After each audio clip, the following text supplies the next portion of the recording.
Existem princípios que operam em determinados núcleos familiares sem jamais serem mencionados em voz alta, mas que permanecem vigentes com uma rigidez absoluta. Princípios que não aparecem em manuais educativos, mas que vão se infiltrando silenciosamente no cotidiano e ali permanecem enraizados. Talvez você reconheça essas normas invisíveis pelas quais você conduz sua vida, embora nunca tenha concordado formalmente com elas. Normas impostas pelo seu filho que você cumpre fielmente, enquanto se questiona em que momento exato houve essa inversão de papéis. O que você vai ouvir nos próximos momentos não representa uma acusação. Trata-se de um reflexo, uma tentativa de tornar visível aquilo que permanece oculto. Porque somente quando conseguimos identificar os padrões nos quais estamos aprisionados é que podemos começar a compreender. E compreender constitui o primeiro movimento em direção à liberdade interior. As 10 dinâmicas sobre as quais vamos conversar não são invenções maliciosas. Elas representam a manifestação de um desequilíbrio profundo entre oferecer e receber, entre o próprio ser e o outro, entre afeto e dissolução do eu. Na psicologia profunda, especialmente nos trabalhos de Carl Jung, encontramos indicações sobre como os vínculos humanos podem adoecer quando processos psíquicos fundamentais sofrem perturbações. Jung mencionava a individuação, aquele trajeto que dura toda a existência, no qual o ser humano caminha rumo à sua própria completude. Porém, o que acontece quando esse trajeto não se realiza dentro do sistema familiar? Quando a criança nunca se separa psiquicamente dos pais e, simultaneamente, enxerga esses pais apenas como extensões da própria vontade, surge então um teatro de inversões, onde aquele que deveria conduzir acaba sendo conduzido. O primeiro desses princípios silenciosos diz o seguinte: você existe para me servir, não para viver sua própria existência. Em vínculos saudáveis, há um fluxo de dar e receber. Uma respiração entre duas pessoas que reconhecem uma a outra como seres completos. Mas aqui ocorre algo diferente. A criança, há muito tempo deixada de ser pequena, trata você como um objeto cuja única função consiste em satisfazer suas necessidades. Seu cansaço não existe. Seus desejos são elementos perturbadores.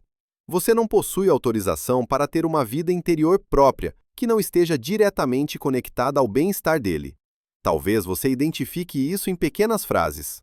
Quando você menciona que está exausta e a resposta é: você só não quer me ajudar. Quando cada pedido de consideração é interpretado como ataque, quando sua existência somente tem valor se servir aos interesses dele. Jung falaria aqui de um complexo, uma formação psíquica autônoma que se instalou no inconsciente e de lá comanda o comportamento.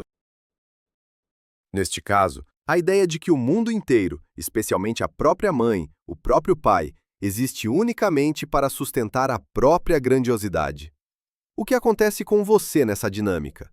Você começa a encolher, não fisicamente, mas internamente. Seus sonhos se tornam menores, sua voz mais baixa. Você não se pergunta mais o que precisa, mas apenas o que ele quer de você. Isso não é afeto, isso é renúncia de si mesma. E ela lhe custa mais do que tempo ou energia. Ela lhe custa a conexão consigo mesma. O segundo princípio é mais sutil, mas não menos destrutivo.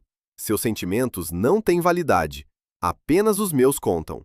Imagine que você chore e seu filho diga que você exagera.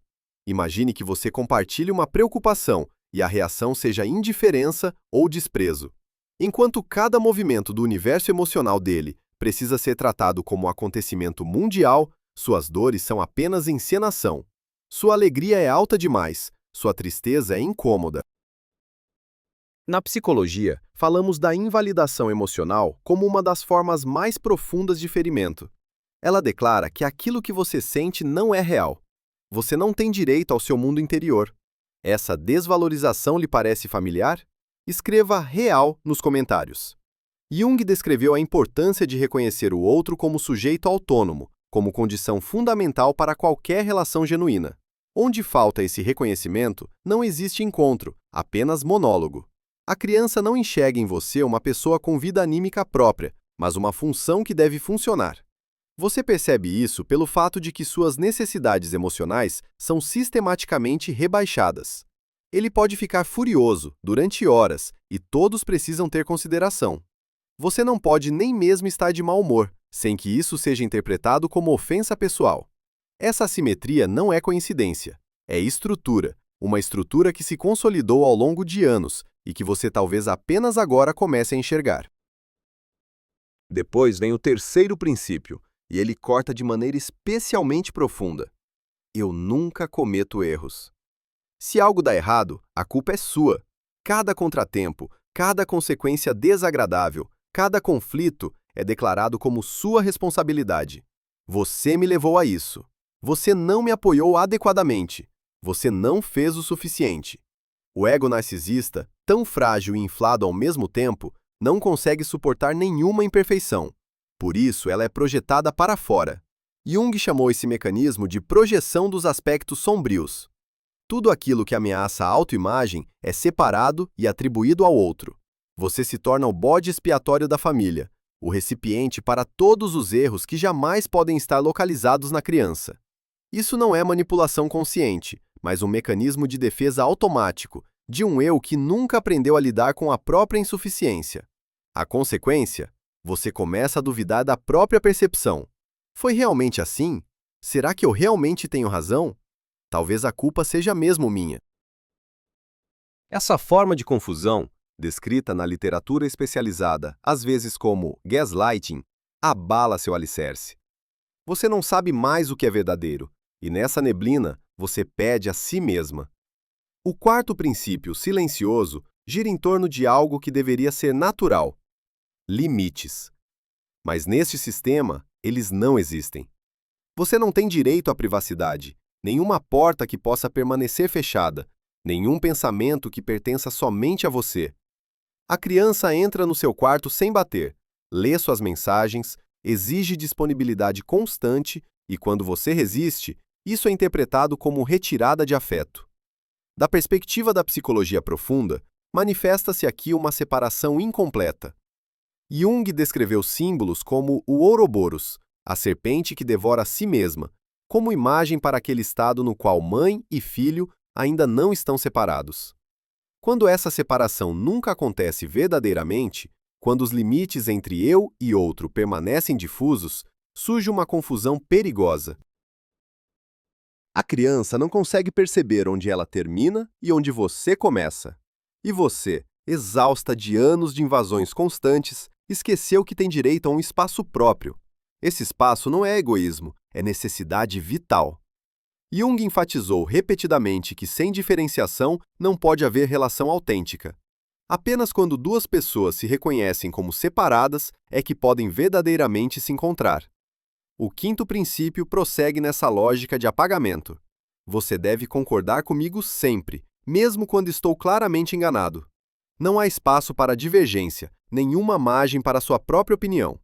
Se você ouse contradizer, se você mencione que vê as coisas de outra forma, você é declarada como opositora. Aqui se revela algo que na teoria psicanalítica chamamos de fusão narcísica. A criança não desenvolveu a capacidade de tolerar que outra pessoa possa ter uma perspectiva diferente.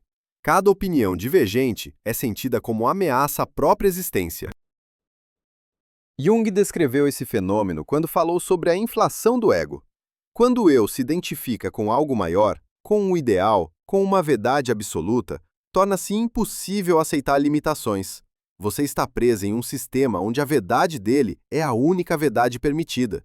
Seus pensamentos, sua experiência, sua sabedoria não contam nada.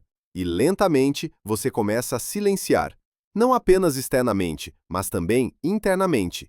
Você para de confiar em seu próprio julgamento, porque foi treinada para acreditar que sua percepção sempre está errada. O sexto princípio envolve algo que deveria ser básico em qualquer convivência. Minha felicidade é mais importante que seu bem-estar. Você pode estar doente, esgotada, lutando contra suas próprias batalhas, mas nada disso importa se ele precisa de algo. Suas crises são emergências, suas necessidades são caprichos. Há uma hierarquia tão clara que nem precisa ser dita. Ele vem primeiro, sempre, e você vem depois, se sobrar espaço. Na psicologia da relação, falamos do princípio da reciprocidade como fundamento de vínculos saudáveis. Dar e receber devem estar em certo equilíbrio. Ninguém pode dar indefinidamente sem receber nada em troca, porque isso não é amor, é exploração. Jung alertou contra a identificação total com o papel de cuidador. Quando você se torna apenas a pessoa que cuida, você deixa de ser pessoa. Você se transforma em função, e funções não têm alma. O sétimo princípio tem uma qualidade especialmente dolorosa. Você nunca deve expressar suas próprias necessidades, porque elas são um fardo para mim. Se você menciona que precisa de algo, você é egoísta. Se você pede ajuda, você está sendo exigente. Suas carências são interpretadas como ataques ao conforto dele. E assim você aprende a esconder tudo aquilo que é humano em você. Sua fome, sua sede, sua necessidade de descanso, de conexão, de apoio. Jung falou sobre a sombra, aquela parte de nós que reprimimos porque não corresponde à imagem que queremos apresentar.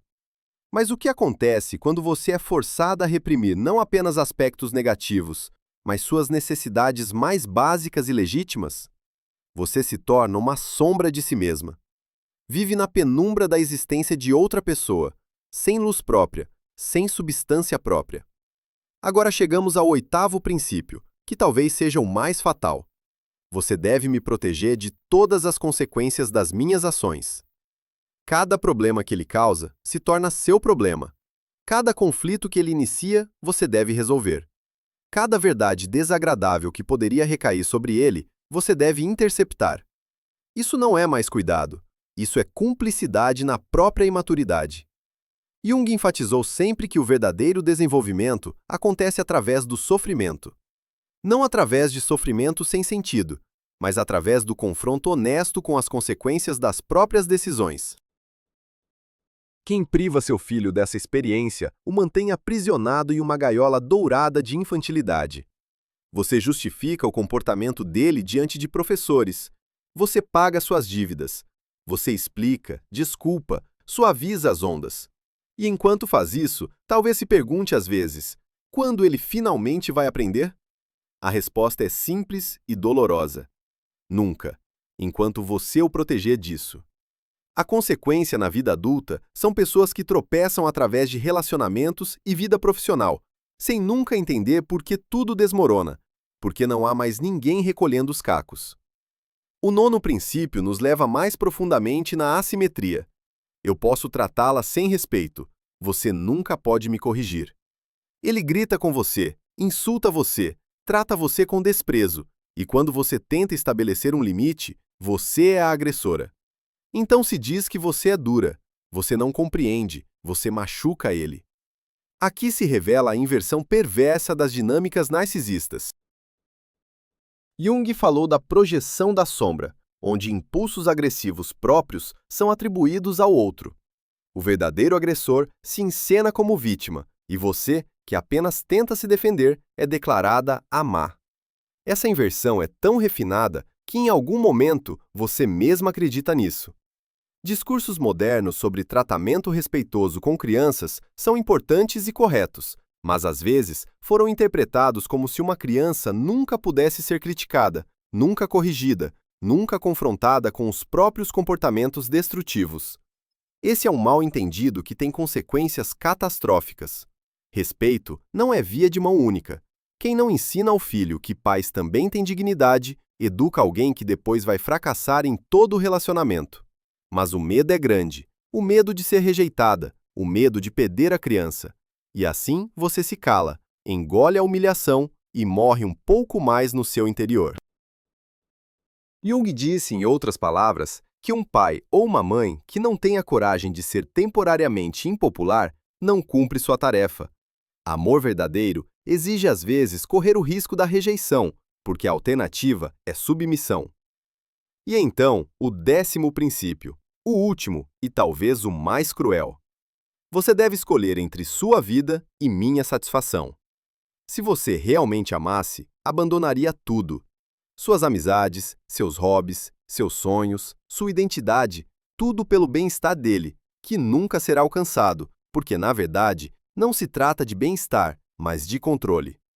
Na psicologia junguiana, a individuação é o processo central da vida humana, o tornar-se para a própria completude. Nenhum relacionamento, por mais profundo que seja, pode impedir essa individuação. Jung foi muito claro. Quem abandona a si mesmo não pode mais dar nada a ninguém. Porque o que é dado, então, não é mais amor, mas medo. Medo de ser abandonada, medo da insignificância. Você não tem vida fora das exigências dele, nenhuma amizade, porque nunca tem tempo, nenhum interesse, porque tudo gira em torno dele. E a pergunta que talvez você nunca se faça é: quem eu ainda sou? O que resta de mim? Você está pronta para se reencontrar? Escreva coragem nos comentários. Esse é o momento em que muitas mães e pais despertam, não porque amem menos seus filhos, mas porque reconhecem que perderam a si mesmos, que o relacionamento que chamaram de amor era, na verdade, uma forma de extinção, e que amor verdadeiro nunca exige a aniquilação do outro. Esses 10 princípios não são comportamentos isolados, eles são sintomas. Sintomas de um sistema no qual algo fundamental saiu do equilíbrio. Quando olhamos através das lentes da psicologia profunda, vemos um padrão comum: a ausência de individuação. Nem a criança, nem os pais se estabeleceram como pessoas autônomas e completas. Em vez disso, existe uma fusão simbiótica que mantém ambos aprisionados. Jung diria que tais dinâmicas são frequentemente transmitidas inconscientemente. Talvez você mesma nunca tenha aprendido a estabelecer limites, porque ninguém lhe mostrou que você tem direito a isso. Talvez tenha sido ensinada que o autossacrifício é o bem maior. E agora você transmite essa convicção, sem querer. Isso não é atribuição de culpa, é tomada de consciência. Porque apenas o que se torna consciente pode ser modificado. Jung cunhou a frase famosa: até que você torne o inconsciente consciente, ele dirigirá sua vida, e você o chamará de destino. Isso também se aplica aqui. Enquanto esses padrões permanecerem na escuridão, eles se repetem geração após geração. O que significa, então, sair desses padrões? Significa primeiro enxergar a verdade, não a versão idealizada do seu filho, mas aquilo que realmente está acontecendo. Significa reconhecer que amor e limites não se excluem, que cuidado não significa autonegação, que você tem direito a ser tratada como ser humano completo. Significa também realizar o processo doloroso de separação. Não a separação física, mas a psíquica. Você não é responsável pela felicidade dele. Você não tem culpa pela insatisfação dele. Você não é obrigada a se dissolver para que ele possa existir. Essas percepções são duras. Elas às vezes parecem traição, mas são o caminho para a liberdade. Jung falou que o processo de individuação é frequentemente iniciado por crises. Talvez esse reconhecimento seja a sua crise, o momento em que você não pode mais continuar caminhando nesse trajeto de autonegação. O momento em que você sente: ou eu retorno a mim mesma, ou me perco completamente. A metáfora que Jung frequentemente usava era a do espelho. Pais deveriam ser espelhos para seus filhos. Espelhos que refletem a realidade, não escudos que os protegem dela. Um espelho mostra o que é. Ele não distorce, não embeleza, não mente. E é exatamente isso que uma criança precisa para amadurecer: a verdade. A verdade sobre si mesma, sobre seu efeito nos outros, sobre as consequências de suas ações. Quando você parar de ser escudo e começar a ser espelho, algo vai mudar. Não será fácil, haverá resistência, talvez raiva, talvez acusações, talvez até distância temporária. Mas é o único caminho, tanto para preservar sua dignidade, quanto a possibilidade de desenvolvimento do seu filho. Você merece uma vida que seja mais do que uma sombra no mundo de outra pessoa. Você merece relacionamentos baseados em reciprocidade. Você merece ser vista, não como função, mas como ser humano. Essa jornada de volta a si mesma é simultaneamente a maior forma de amor que você pode dar ao seu filho. Porque quando você mostra a ele que você também tem limites, que você também tem dignidade, que você também existe, você ensina algo inestimável: que outras pessoas são reais, que relacionamentos precisam de equilíbrio, que amor não é consumo, mas troca. Talvez você nunca ouça o agradecimento que merece. Talvez a mudança seja dolorosa, mas a alternativa é desaparecer lentamente, e isso não é mais uma opção. Não para você.